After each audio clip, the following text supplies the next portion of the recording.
নবম শ্রেণীর শিক্ষার্থীবৃন্দ, বেঙ্গলি মাস্টার্স চ্যানেলে তোমাদের স্বাগত।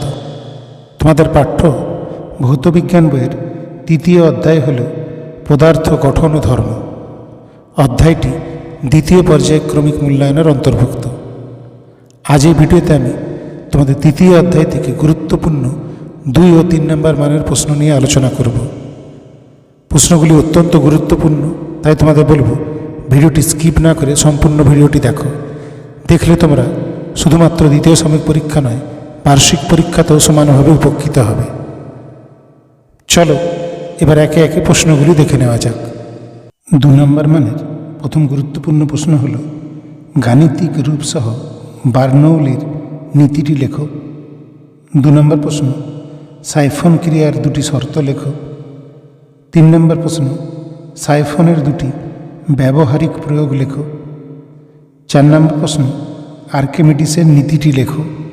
5 নম্বর প্রশ্ন সান্দ্র বল ও ঘর্ষণ বলের একটি সাদৃশ্য ও একটি বৈসাদৃশ্য লেখো। 6 নম্বর প্রশ্ন তরলের পৃষ্ঠটান কাকে বলে। 7 নম্বর প্রশ্ন ব্যারোমিটারের পারদ ব্যবহারের 2টি সুবিধা লেখো।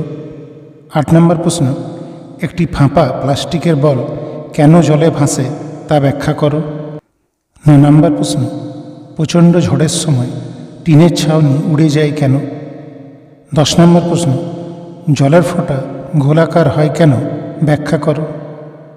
11 নম্বর প্রশ্ন পৃষ্ঠটান কাকে বলে, এর মাত্রীয় সংকেত লেখো। 12 নম্বর প্রশ্ন প্লবতা কাকে বলে, এর একটি বৈশিষ্ট্য লেখো। 13 নম্বর প্রশ্ন সান্দ্রতাঙ্ক বলতে কী বোঝো, এর একক কী। 14 নম্বর প্রশ্ন স্থিতিস্থাপকতা বলতে কী বোঝো।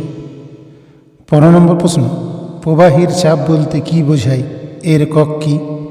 এবং 2 নম্বরের শেষ প্রশ্ন হল প্রমাণ বায়ুমণ্ডলীয় চাপ বলতে কী বোঝো, এর মান কত।